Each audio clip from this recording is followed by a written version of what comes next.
¿Cómo están? Bienvenidos.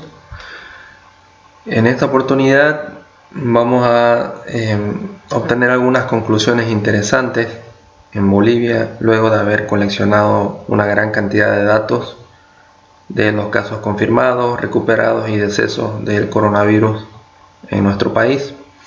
Bueno, se recuerdan este modelo de dinámica de sistemas elaborado por DNS Sala. Entonces, a partir de este modelo, también en otro video, en días anteriores, semanas anteriores, hemos publicado este mismo modelo decodificado, como se ve aquí en la hoja de Excel, un modelo totalmente decodificado, el modelo CIR de epidemiología. Entonces, a partir de este mismo modelo, ya con todas las variables consideradas en una planilla Excel, vamos a sacar una serie de conclusiones luego de haber recolectado datos. Estos datos se han recolectado en esta tabla que podemos ver. Son los datos de la página de Bolivia Segura, y los datos que se publicaban en Bolivia Segura fueron cambiando de formato al pasar del tiempo. En el paso del tiempo, en un principio se mostraban los casos confirmados, que son la suma de los infectados, los recuperados y los muertos, aunque no necesariamente los porcentajes sumaban eso, pero eso es lo que realmente eran. Y más adelante ya se mostraban los casos activos, y los casos activos son los casos infectados, y al final ya mostraron simplemente los casos confirmados, que siguen siendo la suma de los infectados más los recuperados más los decesos. Entonces, a partir de todos esos datos, se han recolectado datos desde el 30 de marzo hasta el 29 de abril con una serie de algunas fechas que no pudimos recolectar. Son pocas de esas fechas. La mayoría de las fechas sí hemos podido. Y lógicamente que estas publicaciones están sujetas a una cierta incertidumbre también, porque no sabemos realmente quiénes son las personas que están con el virus afuera y que no presentan síntomas, por ejemplo, ¿no? Entonces siempre hay una incertidumbre que debe ser considerada. Entonces, ¿qué hicimos con esta tabla de datos? Lo que hicimos fue utilizar la misma planilla de simulación del modelo CIR decodificada en una hoja Excel, y lo que hicimos fue evaluar cuáles son los parámetros. Si nosotros vemos aquí el modelo en AnyLogic, lo que queremos tratar de descifrar es el comportamiento, la evolución en el comportamiento y en los parámetros de la tasa de fatalidad y tasa de inmunidad, por ejemplo, de la población boliviana. Entonces queremos descubrir cuál es la distribución, cuál es el patrón que siguen el comportamiento de las personas y los parámetros de tasa de fatalidad y tasa de inmunidad. En este modelo los que son editables son la infectividad. Entre los parámetros editables están la infectividad, la tasa de inmunidad, los contactos, la frecuencia de contacto, la duración de la enfermedad y la tasa de fatalidad. De acuerdo a los datos de la OMS, bueno, la enfermedad dura en promedio unos 14 días. Nosotros habíamos calibrado anteriormente que es unos 13 días y medio, lo dejamos con ese valor. No lo hemos modificado, o sea, no hemos intentado descubrir una evolución de la duración de la enfermedad, porque sabemos que en promedio dura entre unos 14 días aproximadamente, así que se ha dejado con ese valor. Y más adelante se van a dar cuenta que, por ejemplo, los contactos susceptibles que se ven acá, estos contactos susceptibles dependen de la frecuencia de contactos y de la cantidad de personas susceptibles. Y la cantidad de personas susceptibles en este modelo es toda la población boliviana. Como es un número muy grande y como los números de infectados hasta el momento no son altísimos, no son muy altos, en relación a la población total. Entonces la cantidad de susceptibles sigue siendo muy próxima al total de la población boliviana. Por lo tanto, la frecuencia de contactos no se ha visto muy alterada en el paso de los días, prácticamente nada en el sentido de la frecuencia de contactos. Y bueno, lo que se pretende con este modelo es hacer un cálculo inverso, es decir, ya tenemos la lógica, aquí teníamos la lógica del modelo SIR y con eso logramos elaborar este gráfico, que es el mismo que se muestra en este modelo de AnyLogic. Y eso obviamente calibrando los distintos parámetros en función de los resultados que se iban dando en un día en particular. En un día en particular, los casos de infectados, recuperados y decesos. Entonces, a partir de ese día en particular, calibrábamos los parámetros. Ahora vamos a hacerlo al revés. Tenemos muchos días, una tabla completa de los días, de diferentes días donde se han presentado los datos de las personas infectadas. Está en esta hoja.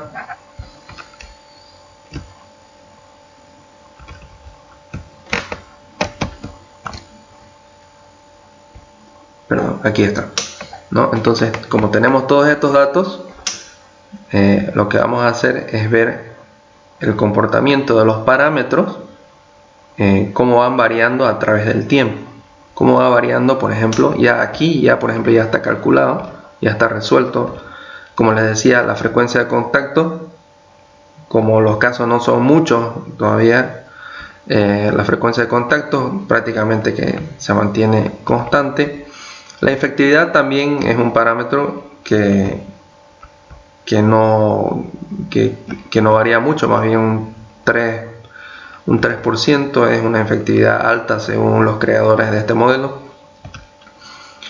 La duración, como les decía, también no la vamos a modificar, y en lo que nos vamos a concentrar es en la tasa de inmunidad y la tasa de fatalidad de los casos de coronavirus. Entonces, aquí en este modelo lo que hicimos fue, a través de la herramienta Solver, a través de un modelo prescriptivo,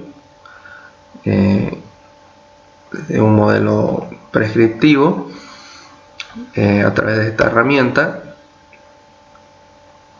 logramos establecer, por ejemplo, un objetivo, una función objetivo. Esta función objetivo simplemente nos va a indicar que la suma de los infectados más los susceptibles más los decesos más los recuperados sumen la población total boliviana, y eso es lógico, ¿no? Entonces, el objetivo de esta optimización o de este modelo prescriptivo es llegar a la población total boliviana, y eso se logra al mismo tiempo cambiando las celdas, estas celdas que se ven acá. Vamos a todas estas celdas que están con borde, donde se encuentran las variables que nos interesa conocer su variación en el tiempo, como son la infectividad, o más que todo la tasa de inmunidad y la tasa de fatalidad, ¿no? Entonces se hacen variar todas esas variables y otros parámetros más del modelo, y se agregan algunas restricciones. Por ejemplo, ¿cuáles serían las restricciones en este caso? Es que cada día los susceptibles cambian. Entonces, los susceptibles que estoy analizando en este momento tienen que ser iguales a los de la fecha que yo estoy analizando. Igualmente, los infectados tienen que ser iguales a los de un día específico, y los recuperados también tienen que ser iguales a los de un día específico, ¿no? Entonces, esta celda de la izquierda, el solver la va a ir modificando a través de iteraciones hasta lograr el resultado que se ve aquí a la derecha, y como pueden ver coincide perfectamente, ¿no? El solver ha resuelto con bastante precisión, se ha ajustado a los datos que comunica Bolivia Segura, y de esa manera, respetando todos los enlaces y todas las fórmulas de la hoja de cálculo, se logra conocer la variación en la tasa de inmunidad y la tasa de fatalidad. Entonces, con esa herramienta se obtiene esta tabla donde ya están calculados la tasa de inmunidad y la tasa de fatalidad de acuerdo al solver. Y ahora, si nos concentramos por ejemplo en la tasa de fatalidad, queremos estudiar por ejemplo qué distribución tiene la tasa de fatalidad en Bolivia, ¿no? En los diferentes días, cuál ha sido la tasa de fatalidad más frecuente, etcétera, ¿no? Entonces, y recordemos el concepto de tasa de fatalidad es el ratio, es el porcentaje de infectados que mueren a causa de la enfermedad, pero es el ratio de los que mueren en relación a los infectados, no en relación a la población total. Entonces, distribuimos en un rango de clase. Y aquí, bueno, ejecutamos una prueba de chi cuadrado, estimamos una probabilidad normal acumulada en función de una distribución normal, que es nuestro ideal, no es nuestra probabilidad, nuestra distribución contra la cual queremos comparar. Y para eso, lógicamente, sacamos un resumen estadístico, que es el promedio, el mínimo, el máximo, las desviaciones estándar y la cantidad de datos, que son 31 días. Entonces, al final tenemos esta frecuencia esperada, lo comparamos con un nivel de confianza del 99%, valor crítico de 0.01, que es el complemento, y el valor P de la prueba chi cuadrado sale menor a 0.01. Por lo tanto, se rechaza la hipótesis de que esta distribución sigue una distribución normal, ¿no? Se rechaza la hipótesis nula. Por lo tanto, esta distribución no sigue una distribución normal. Sin embargo, hemos graficado los datos y bueno, tiene una forma de campana, ¿no? Con otro tipo de software como el @risk de Palisade, por ejemplo, se puede estimar con mayor precisión, hacer un ajuste y estimar qué tipo de distribución le corresponde a estos datos. Bueno, entonces eso es en cuanto a la tasa de fatalidad, y no es una distribución normal. Si por ejemplo vemos el promedio de la tasa de fatalidad, vemos que el promedio está en 0.27, o sea, 27 personas de cada 100 que enferman mueren a causa de esta enfermedad. Ese es el promedio. Y si vemos la distribución probabilística, aquí lo podemos ver, aquí está 0.25 y 0.30. El 0.27 está entre estos dos valores. Aproximadamente el 27% está por encima de un 35% de probabilidad, ¿no? Y el 65% restante de la probabilidad está por encima del 27% de tasa de fatalidad. O sea que el 27% de tasa de fatalidad solo está por encima del 35% de las veces, ¿no? de la distribución probabilística. Entonces, bueno, tenemos que tratar de que lógicamente esa distribución tenga mayor probabilidad hacia la izquierda, o sea, ojalá que la media se recorra hacia la izquierda y podamos tener una mayor probabilidad por debajo del 27%, ¿no? Es decir, una mayor probabilidad de tener una tasa de fatalidad baja, porque lo que ahora tenemos es una alta probabilidad de tener una alta tasa de fatalidad, o sea, por encima del 27%, que la probabilidad es del 65% por encima del 27%. Bien, en cuanto a la tasa de inmunidad, se hace el mismo análisis. Aquí están los datos de la tasa de inmunidad y Felizmente estos datos sí siguen una distribución normal. Se hizo la prueba Chi cuadrado y en este caso el valor P resulta mayor a 0.01. Eso significa que esta distribución sí sigue una distribución normal. Y aquí está el gráfico, ¿no? Aquí está el gráfico de la distribución de los datos. Entonces, como sabemos que sigue una distribución normal, podemos hacer un pequeño análisis con la distribución normal en la distribución de la tasa de inmunidad en Bolivia. Si por ejemplo ¿qué es la tasa de inmunidad? Es igualmente el ratio de las personas que quedan inmunes una vez que enfermaron. De entre las que enfermaron, son todas las personas que se recuperan y quedan inmunes, ¿no? Y ojalá, si pudiéramos establecer un objetivo de que esta inmunidad sea del 100%, sea de 1, entonces evaluando los 31 días, tenemos una tasa promedio de 71%, lo cual es bueno, ¿no? Vemos que de todas las personas que enferman, según este modelo SIR, el 71% en promedio queda inmune. Entonces aquí está su desviación estándar, su coeficiente de variación es más o menos variable. Si fuera el 10%, 0,10 sería menos variable.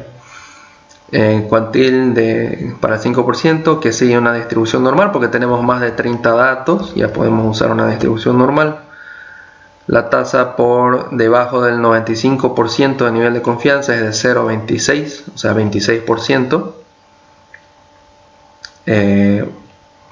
26%, o sea que el 95% de las tasas de inmunidad está por encima del 26%, lo cual está en buen camino. Aquí vemos algo más alentador, por ejemplo, que el nivel de confianza por encima de la meta del 1%, del 100%, es el 13.93%. Estamos hablando de la probabilidad a la derecha de una tasa de inmunidad del 100%. Y bueno, estas contradicciones, no suena contradictorio porque no puede haber una tasa por encima del 100%, pero en la distribución normal sabemos que la distribución normal no siempre capta la realidad tal como es. En algunos casos la cola izquierda es la que falla y da valores negativos, y en otros casos también puede ser la cola derecha, como en este caso, donde se muestran valores por encima del 100%. Incluso el modelo SIR arroja como valor máximo 115%, ¿no?, de tasa de inmunidad.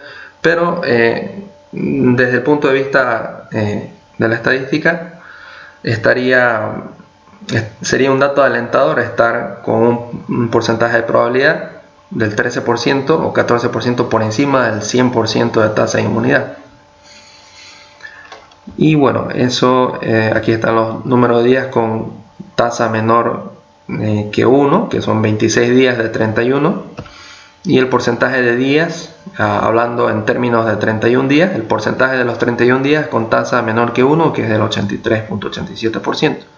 Y aquí no se ve, pero el nivel de confianza es del 86% y fracción. O sea, el nivel de confianza a la izquierda del 100% de tasa de inmunidad, que es nuestro objetivo. Y lógicamente la confiabilidad sería de menos 1.084 porque estamos por debajo del objetivo, ¿no? Y bueno, sería ilógico si estaríamos por encima, ¿no? O sea, la tasa de inmunidad más del 100% nunca se va a dar en la realidad, ¿no?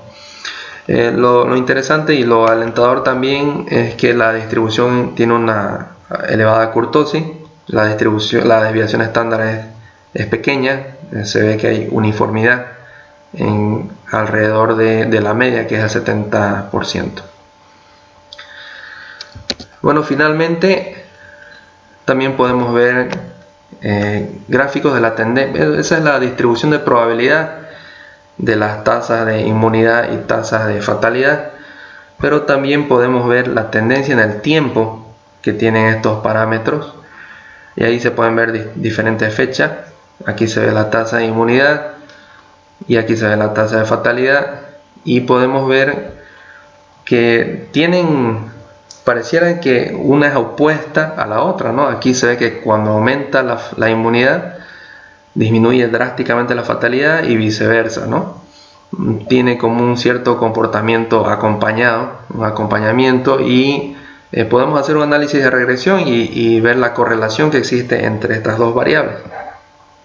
Lo que es alentador también es que la tasa de inmunidad estaría creciendo en el tiempo. Aquí vemos las distintas fechas, y la tasa de inmunidad desde el primer día hasta ahora ha ido creciendo, y la tasa de fatalidad ha ido decreciendo, lo cual se comprueba con los datos que emite Bolivia Segura, con una cantidad de decesos inferior o cada vez menor en proporción al resto de los datos, ¿no? Como ser casos infectados y recuperados. Entonces, al analizar el coeficiente de correlación de estos dos datos, de la tasa de inmunidad y la tasa de fatalidad, vemos una correlación negativa. No es una correlación directa, no es una correlación fuerte, digamos, en el orden de 1 o menos 1. Es una correlación regular, y al hacer el análisis de regresión,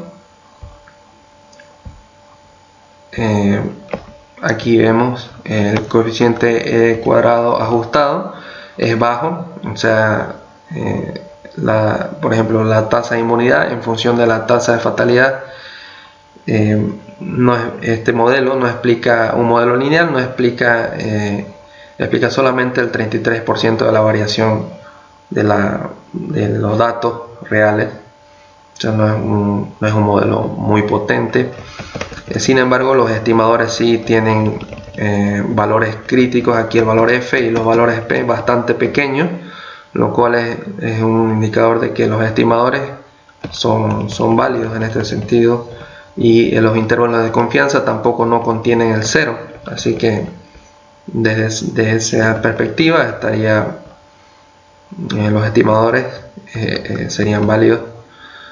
Y bueno, habría que analizar también los residuales con una prueba chi cuadrado para ver si en una distribución normal, cómo están distribuidos los residuales en el modelo. Y bueno, ese es el análisis que quería hacer. Es interesante poder seguir coleccionando datos e ir observando cuál es la evolución de acuerdo a los modelos epidemiológicos que actualmente se disponen y que han publicado a través de software como AnyLogic, e ir viendo la evolución de estos parámetros para ver, porque estos son los parámetros que conducen los casos que se van registrando cada día, ¿no? O sea, si podemos entender el trasfondo, o sea, los datos de adentro, que son los que gatillan todos los casos nuevos, casos de infectados, decesos y recuperados, entonces vamos a poder hacer tal vez mejores estimaciones, viendo cómo van a evolucionar estos parámetros subyacentes en el futuro.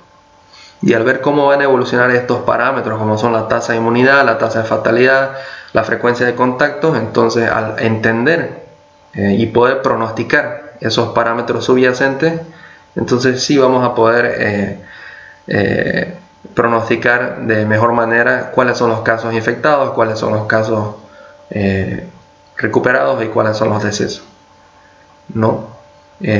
Puesto que este modelo es un modelo de dinámica del sistema y no es un modelo que pueda predecir los casos en función de unos parámetros estáticos, ¿no? Sino que cada parámetro es dinámico y cada parámetro se interrelaciona con otro simultáneamente. Entonces Y esa fue una de las dificultades precisamente al programar el modelo y al decodificarlo, porque todos los parámetros, o sea, no hay uno que suceda antes que el otro, no todos suceden simultáneamente. Entonces es importante poder adaptar estos modelos para estudiar la evolución de los factores subyacentes que causan la enfermedad. Eso quería explicarles. Muchas gracias.